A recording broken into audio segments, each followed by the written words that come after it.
welcome to another reading vlog. This weekend I'm going to be reading books like Radio Silence. Yes, I'm talking about Radio Silence again. Will I ever stop? No. So when I first read it, after reading it, I immediately went on Google and I was like, books like Radio Silence. And there was a few lists that came out, like blog posts and also just like Barnes and Noble's type lists where any little thing that they have in common, those books are on there. Even just books like YA, that they were on the recommendation list, and that's the only thing they have in common. So one of the books that was on multiple lists was Tosh Loves Tolstoy by Catherine Ormsby. This is about a girl who has a web series, and overnight it becomes viral because somebody, like a bigger YouTuber, gives them a shout out, and then her web series becomes nominated, does it have a word? For a Golden Tuba, which is just like an online awards for like content creators. So she, I think, is gonna go to the convention, to the awards, to get the prize. And while she's there, she's gonna meet up with her online crush. There's a boy involved. Tasha's cyber flirtation with Tom Kotzer, a fellow award nominee. So there's also a boy involved. So it has the online culture, internet culture becoming viral thing that Radio Silence also had. And I think, yes, Tosh is romantic asexual, and Alid from Radio Silence was demisexual, I'm pretty sure, but he was on the ace spectrum. So those are things that they have in common. From the sound of it, it sounds like I would like it, because it has the same thing of creating something, putting up online just for the fun of it, and all of a sudden it becomes viral. And then the other book that I'm going to be reading, it's actually not on any of the lists that I read, but then I read the back and I was like, this should be on those lists. And it is Eliza and Her Monsters by Francesca Zappia. This is about a girl. She is shy, she doesn't have a lot of friends IRL, but online she is the creator of a really popular web comic. It's called Monstrous Sea. And then a boy comes to her school and she finds out that he's a fan of that, and he makes fan art for her web comic, and they become friends. But this whole time at their friendship, the boy just thinks that she is just another fan. He doesn't know that she's the creator. And I think, yeah, people also find out that she's the creator of the webcomic. And I think it deals with the aftermath of that. So like, it's the same thing. Content creation online, it's a secret, finding other people who know about it, and then the secret gets out. That sounds like Radio Silence, right? I know this was really popular a few years ago, but people really like this for, I think she has anxiety. I remember a lot of people were like, that was the first time they read a book that had anxiety rep. Another book that gets thrown in on all those lists is Fangirl, which I have read many years ago. It's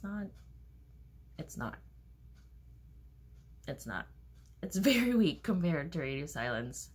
Get that off the list. Just read Radio Silence instead. So yes, these are the two books I am going to read this weekend.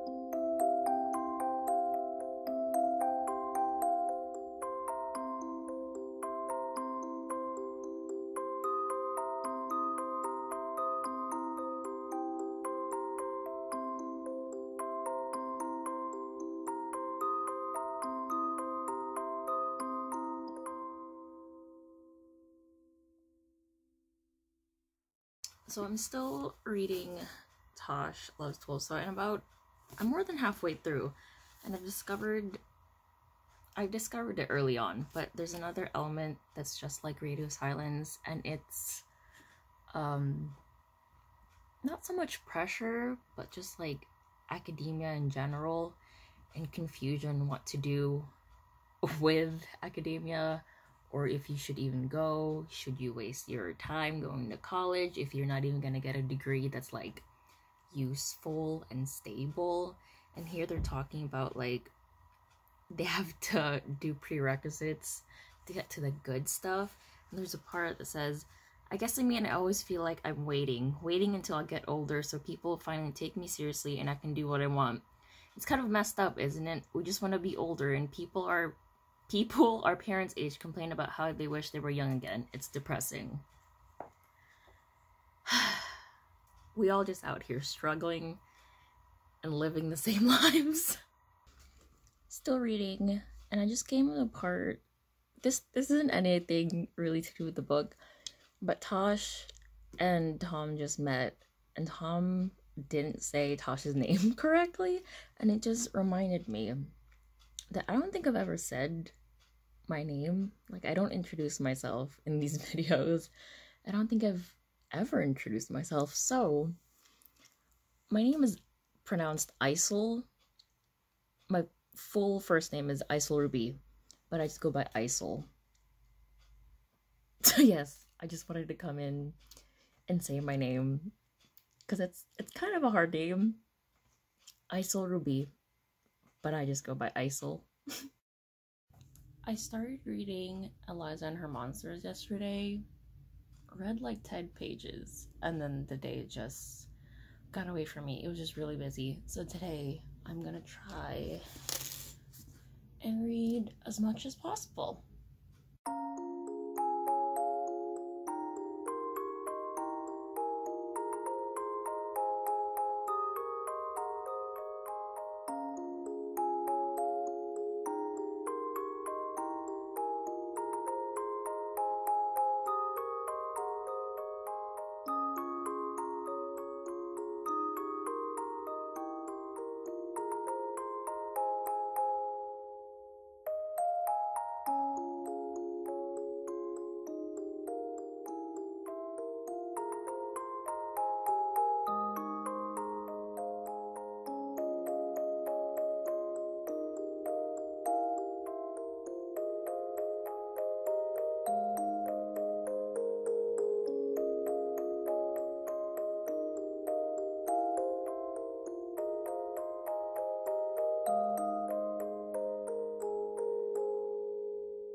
So far, this hasn't mentioned any specific, like, social media platforms.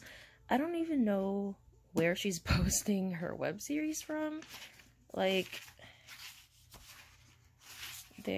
so the book has stuff like this and stuff like that, so it looks like online posts.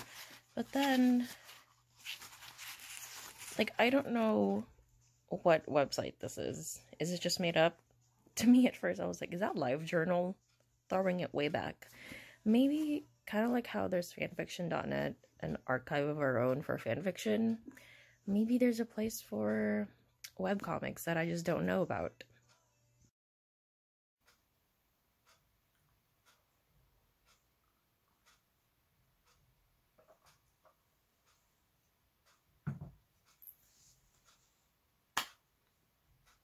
Here we are. It's taken more than a weekend, but we finished it. Here we are. Looks like radio silence. Why is this so floppy? This one's thicker, so it's fine. Okay. So, Tosh Loves Tolstoy. I gave this 4 stars. I ended up really liking it. I came here for the internet culture part of this, of how it relates to radio silence, but I actually really liked everything else about it. Not that I didn't like the online culture stuff, but I felt like it actually wasn't that big. of a part in this. Obviously, it was a big part. It's the whole thing of her going viral. But I feel like the bigger part was her relationship with the people around her, with her family, with her sister going off to college, the changes that are happening with her mom and dad, and also with her friends. Her two best friends are siblings, and they also have some stuff happening with their families, and also just the other people that she works on. Let me get comfortable. That she works on the web series with, and I just liked seeing that. And the other big part of it was her asexuality. I like that because this is in first person, we get to see her thought process of how she got to where she is, of accepting that she is asexual. And she talks about how like she's looked up articles or like tips on how to have relationships with people who aren't asexual, and that was an interesting part. Just like her thought process from throughout the years of how she even found out or even realized that she is asexual. So that's what I liked about this. The writing is the type of writing that I like, which is very simple and straightforward. It just feels like a conversation. That was the same reason why I liked Radio Silence. If I had to pick or talk about something I didn't like, this is spoilers, I guess. I'll just put spoilers somewhere on the screen. I'm also very upset at Tom, the character that she'd been talking to the entire time throughout this book. We've been kind of made to believe that they were gonna end up together. Like, he was obviously the love interest. But then once we get to Florida, they hung out. Literally, they go out to dinner, and they're gonna go back up to Tasha's hotel room. And Tasha's gonna think about, I'm gonna put this down. Tasha was thinking about telling him that she is asexual before they even get further, if they even get further into their relationship. And so Tom noticed that she was uncomfortable with going back to the hotel, and he was like, it's fine, we don't need to do anything if that's what you're worried about. So even up until then, he is made out to be this kind, caring, just like he cares about how she's feeling. And then that's when Tosh tells him he's asexual. And literally not even half a page, his character just goes down. Turns out he's aphobic. So there is aphobia in here, but it's not done in a way that it's condoned. It's done so to kind of address some of the stereotypes that people think have around asexuality, and Tosh definitely like tells him off, like, no bro, that's not how it is. So yeah, that was not really disappointing, but I wish that them falling out and them not ending up together had another reason, and it wasn't because he was aphobic. Next book, Eliza and Her Monsters. I gave this 5 stars. It was, out of the 3 books, Tosh and Radio Silence, this is the most fandom-y of all the books. It's just, like, it has parts like this, and it also shows, I think I have it on clip where I was like, is this live journal? But, like, you see these. She has her own website. Like, she's making bank. Eliza is making money off of her webcomic. She said that she has enough to go to college and still make money off of this. I'm just like, bro, don't go to college if you're making that much money. I was like, wow. I really like this. Like I said, it's the most fandom-y, so that was nice. Even though it's a made-up fandom, I'm sure people who's ever been involved in a fandom and have interacted with other people will still enjoy the nerdiness of it all. The thing that I was really looking forward to reading was the anxiety rep, because people who have read this always bring that up, and that's what they really appreciated about this. And it's interesting because it wasn't until like 120, yes, 120 exactly, when Wallace, which is the guy that she meets, she goes to hang out with him and his friends, and there's a part. Yeah, so I turn my face to the empty space beside me whenever I need to breathe. And that's when I realize that her anxiety has already been touched on, and it's actually been happening the entire book. Like, looking back at it now, it's so obvious that how she is and how she interacts with people, or how she perceives their interactions to be, is social anxiety. And the reason why it didn't dawn on me is because it's the type of anxiety that I don't experience. I just have a mild panic disorder. It's fine. So this was very much based on how she views people and interacting with other people, and that's not something that I experience. So that's why it just went over my head. And that got me thinking, like, if you don't experience anxiety at all, would you notice it? Would you notice her behavior?